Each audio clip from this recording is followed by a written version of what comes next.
Guys, welcome back to our channel. So in today's video I'm going to tell you how to fix Google Play services keep stopping. So for that basically first you have to just go to over here and you can just restart your phone over here by just clicking on that. But if it doesn't work, then you have to just go to your settings over here and then go to the general management, and what you have to do is just search for over here a Play Store, Google Play.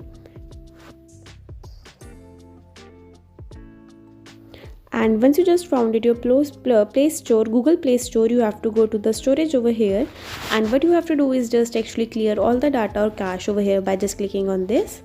And you can just also delete all the data.